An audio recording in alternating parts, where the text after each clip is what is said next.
Music director बनना चाहता था, अब मैं डायरेक्टर बनना चाहता हूँ। और उन सबसे पहले भी मैं गैंगस्टर बनना चाहता था। फिल्म में ही कुछ बात नहीं है तो उसमें मैं कुछ नहीं कर पाऊंगा। उतनी ग्रेटनेस मेरे म्यूजिक के अंदर नहीं। सब म्यूजिक अपने आप मैंने अपनी तरफ से बेस्ट किया है हर फिल्म में। और जहाँ खराब हुआ है वहां मुझे अब रिग्रेट होता है। तो अगर अब इसका मैं अभी बोल भी दूं कि मेरा सबसे बेस्ट है, तो हो सकता है 3 फिल्मों के बाद मैं वापस मुड़ के देखूं तो ये लगेगा मुझे कि मुझे नेशनल अवार्ड इस काम के लिए क्यों मिला। लता जी जैसा सिंगर ना पैदा हुआ है और शायद ना होगा। अ, विशाल जी, आपका सबसे फर्स्ट पब्लिक अपीयरेंस जो कह सकते हैं जहां पर पब्लिक ने आपको नोटिस किया था वो था Maachis. How has Maachis changed you as a person? As a person तो नहीं, पर मटेरियलिस्टिक चीजों का जरूर चेंज आया। कि पहले ऑटो में घुमा करता था, मैं फोर्ड में घूमता हूँ। लेकिन फर्क तो ये आया, लोग पहचानने लगे, आप लोग इंटरव्यू करने के लिए आए। पहले ऐसा नहीं होता था, तो मेटेरियलिस्टिक चीजों के फर्क पड़ा। द पर्सन आई थिंक जो मैं पहले था वही अभी हूँ। लेकिन क्या पब्लिक अपीयरेंस आपको कभी ज्यादा डिमांडिंग नहीं हो जाती है? पब्लिक ऑब्वियसली क्योंकि आपकी first it was your first major hit, तो पब्लिक की एक्सपेक्टेशंस आपसे बढ़ने जाती है, तो उससे आपका कंसंट्रेशन म्यूजिक पे वो सब पे असर होता है? नहीं, उसका प्रेशर तो आता है। पर कुछ दिनों में प्रेशर साफ हो जाता है। जब 2-3 फिल्में फ्लॉप होती हैं तो सब प्रेशर बराबर आ जाता है।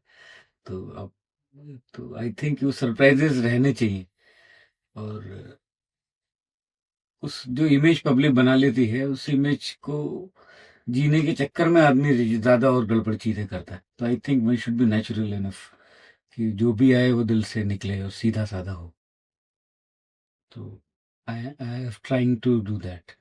माचिस की म्यूजिक इतनी अच्छी थी, लोगों ने इतना पसंद किया, लेकिन फिर भी माचिस को अवार्ड नहीं मिला था माचिस से के गाने को। तो did it actually hurt you या इसका? या टू सम एक्सटेंट, यस। उस वक्त माचिस के टाइम पे माचिस को नेशनल अवार्ड नहीं मिला था। मुझे फिल्म फेयर में भी आर डी बर्मन अवार्ड दिया था। और फिल्म फेयर का मेन अवार्ड म्यूजिक का राजा हिंदुस्तानी को था, और नेशनल अवार्ड सपने को दिया गया था, सपने के तमिल वर्जन।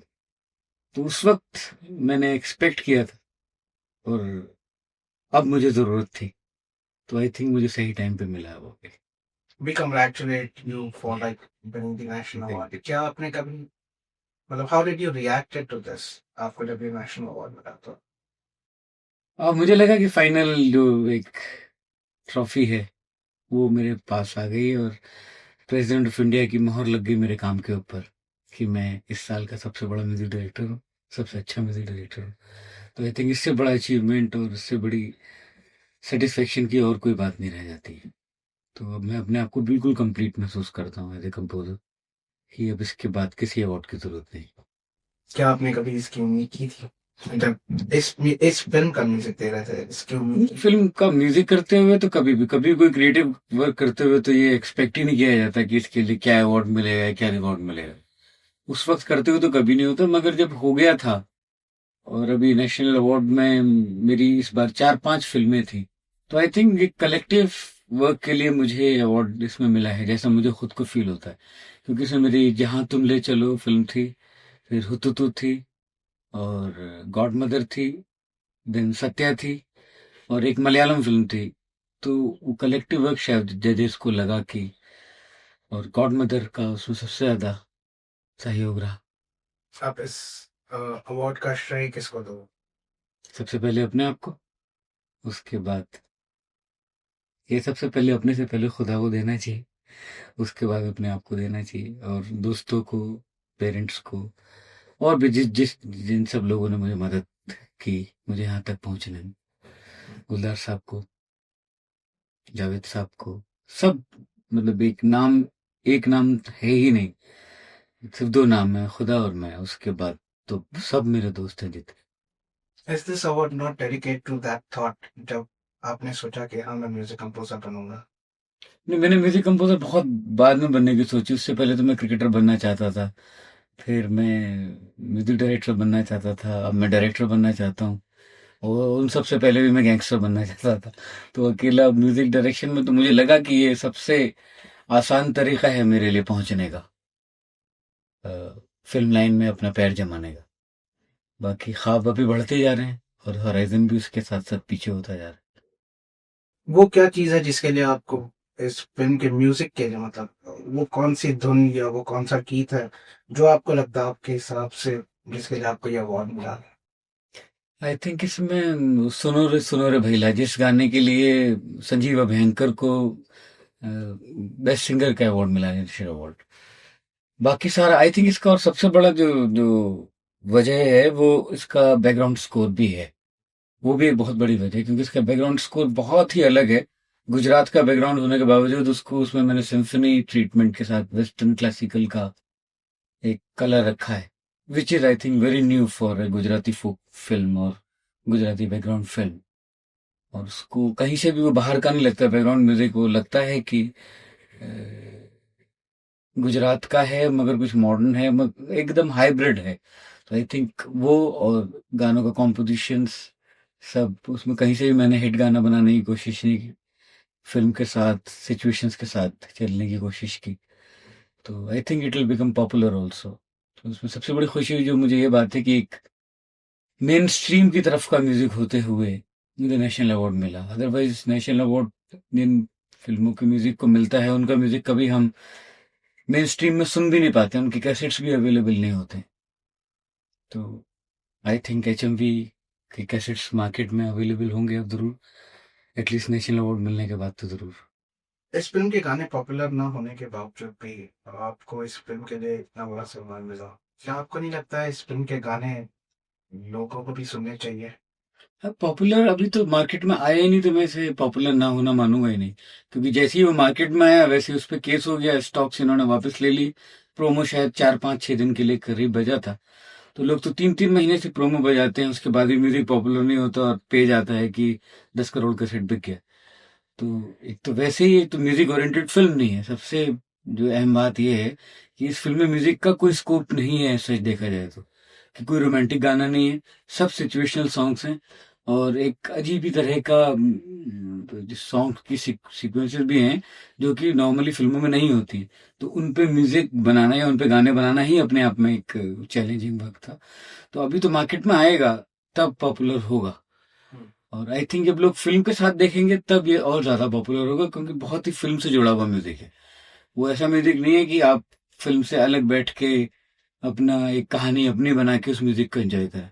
वो म्यूजिक बिल्कुल फिल्म के साथ बंधा हुआ है, जो कि सत्या के साथ भी हुआ था कि सत्या का म्यूजिक फिल्म लोगों को देखने के बाद फिल्म का म्यूजिक पॉपुलर हुआ था।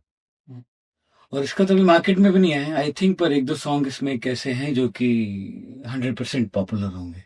कौन से गाने हैं? जैसे दारूरम गाना है उसमें, जिसमें शबाना जी ने डांस किया है। और उसकी बहुत ही कमाल की सीक्वेंस है कि सब औरतें मंदिर में प्रसाद लेके, जिसमें कि थोड़ा सा भांग मिली हुई है, वो पी के और वो गाना गा रहे हैं, एंजॉय कर रहे हैं, सेलिब्रेट कर रहे हैं। तो एक जो लिबरेशन की जो फीलिंग है, उस सप्रेशन से बाहर आके जो औरतों का वो सेलिब्रेशन है, I think this is very new. Can you compose? Can you just play that tune for us?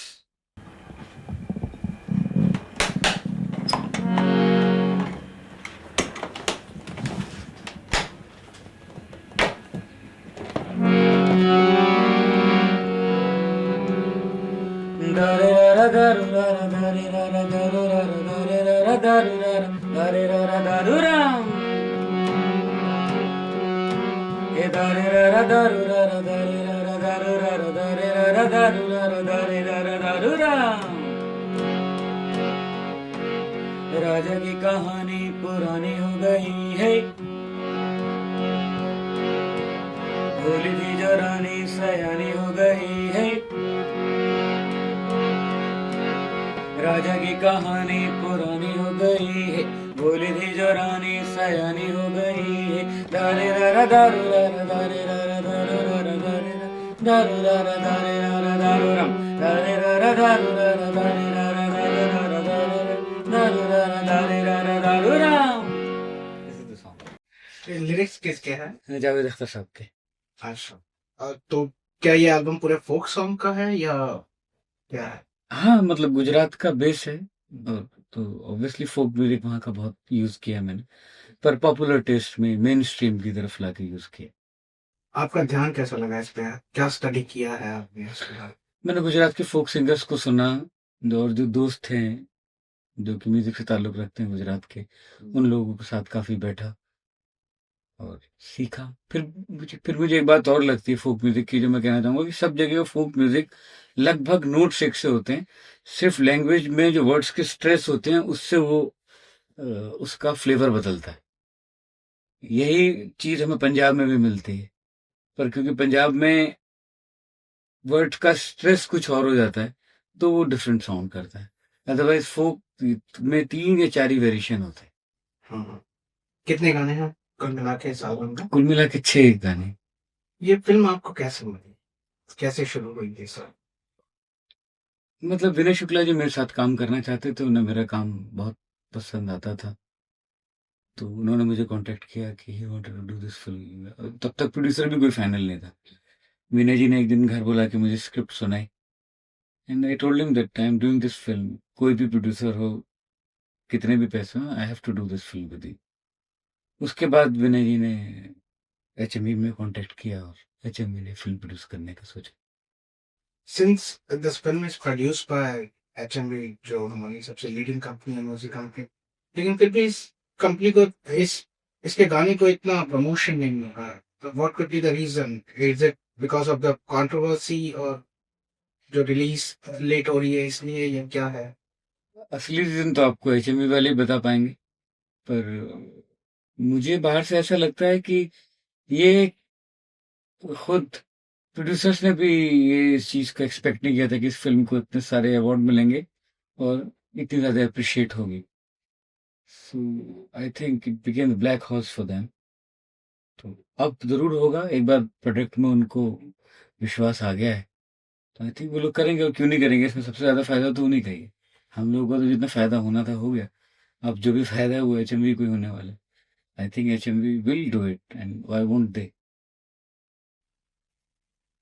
हम्म, क्या आपने ये फिल्म देखी?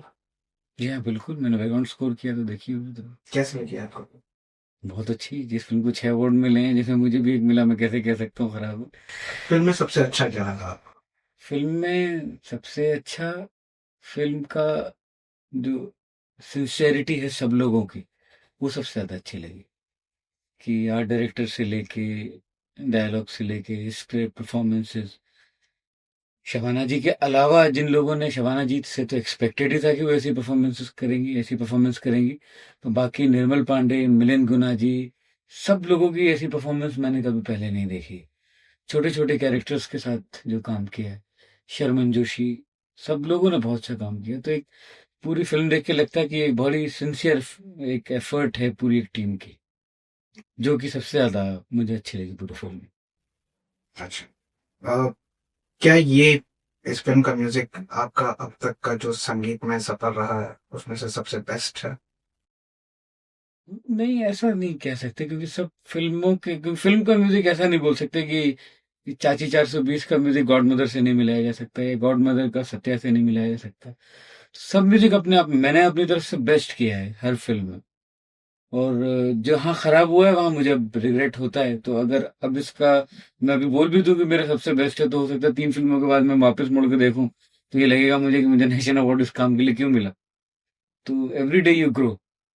तो ये कहना मुश्किल है कि मेरा अब तक का बेस्ट है। मैंने हर हर फिल्म में अपनी तरफ से बेस्ट किया है, और जब वापस मुड़ के देखा है तब मैं 2 साल बाद उसको जज कर पाया हूँ कि हाँ, मेरा वाकई में अच्छा काम था या नहीं था। तो इसको मैं अभी नहीं एसेस कर पाऊंगा, जब मैं इसको और कुछ वक्त के बाद एसेस कर पाऊंगा। अभी जैसे आपने बताया कि 420 के गाने गॉड मदर से अलग है, गॉड मदर के सत्या से अलग है, सत्या के मैच से अलग है, तो इतनी वेरिएशन आपको कैसे मिलती है? हु इंस्पायर यू, या what is the thing that inspire you? मुझे फिल्म इंस्पायर करती है, स्क्रिप्ट इंस्पायर करती है, और सिंसेरिटी इंस्पायर करती है। तो basically I am a film person, I can not do anything other than film. इसलिए मैंने आज तक कोई प्राइवेट एल्बम भी नहीं किया है, क्योंकि मुझसे होता नहीं है। और खुद मेरी बीवी एक सिंगर हैं जिनके लिए मैं पिछले 4 साल से प्रॉमिस करता आ रहा हूँ कि मैं एल्बम करूंगा, और मैं अभी तक नहीं कर पाया। अब करना पड़ेगा, नहीं तो घर से निकाल दिया जाऊंगा। तो इसलिए मुझे सिर्फ फिल्म ही इंस्पायर करती है और कुछ नहीं होता। और जिन फिल्मों में वो बात नहीं है वहां सबसे ज्यादा बुरा काम मैं करूंगा। दैट आई नो कि अगर फिल्म, जो मैंने किया भी है शायद एक आध फिल्म, कि जहाँ मुझे फ़िल्म में ही कुछ बात नहीं है तो उसमें मैं कुछ नहीं कर पाऊँगा। उतनी ग्रेटनेस मेरे म्यूज़िक के अंदर नहीं। I have to be inspired by film, by characters और बाय स्टोरी और by plot. Otherwise I will fail. अभी जैसे आपने बताया कि आप क्रिकेटर बनना चाहते हैं, उसके पहले गैंगस्टर बनना चाहते थे, अभी आप डायरेक्टर बनना चाहते हैं, तो are you actually planning to direct a film? Yeah, actually, I was not lying. I want to direct a film, and whenever I'll come through across a good script, I'll direct a film. I directed 2 episodes for ZTV. उनके लिए एक वो बारे करके slot आ रहा है, उसमें मैंने 2 शॉर्ट फिल्म डायरेक्ट की। Now I am working on my film script. जब भी कोई अच्छा सब्जेक्ट बनेगा, I will definitely direct a film. कौन से सब्जेक्ट को आप ज्यादा सराहोगे? एक लव स्टोरी, एक मतलब सस्पेंस, एक थ्रिलर? सब जिसमें सब चीज़ें मौजूद हैं जो कि मुझे पसंद हैं, जो कि मुझे खुद देखने में बस अच्छी लगती हैं, वो सब चीज़ें मैं उस स्क्रिप्ट में चाहूँगा कि आपकी पसंद क्या है? जो आपकी है, जो सबको पसंद आए। जैसे फिर भी जैसे मतलब अब मुग़ल ए आज़म सबको पसंद है और हर कोई मुग़ल ए आज़म बनाने की कोशिश करता है। सब शोले सबको पसंद है, सब शोले बनाने की कोशिश करते हैं। तो देखते हैं बनता कितना है, वो डिपेंड करता है। बाकी मैं वही बनाना चाहता हूँ जो सबको पसंद है। आपका अब तक का सबसे फेवरेट गाना कौन सा रहा, जो वाकई में धुन बनाने में भी बहुत मजा आया हो, कंपोज करने में भी बहुत मजा आया हो, और सुनने में भी बहुत आई मजा? थिंक पानी पानी रे, वो सबसे ज़्यादा एप्रिशिएट भी हुआ क्योंकि, और मुझे खुद भी बहुत अच्छा लगता है और गाने में अभी तक मुझे मज़ा आता finally, how would you describe Vishal as? है। Bad music composer. क्यों बैड म्यूजिक? लोग तो आपकी धुनें काफी अच्छे से सुनते हैं। आप मुझसे पूछ रहे थे मेरे बारे में, मैं लोगों की राय नहीं जानना चाह रहा था। आई डेडिकेट दिस सॉन्ग पानी पानी रे to Lata ji because I think Lata ji नहीं होती तो पानी पानी रे नहीं होता, कुछ और होता, हवा हवा रे होता। It's because of Lata ji के वो गाना ऐसा हो पाए। उन्होंने मुझसे भी ज़्यादा उस गाने को फील करके गाया। मुझे लगता था कि मैं उस गाने को बहुत अच्छा गाता हूँ, पर लता जी का सुनने के बाद मैंने वो सब ख्याल दिल से निकाल दिए। और लता जी जैसा सिंगर ना पैदा हुआ है और शायद ना होगा। Thank you very much. Yeah.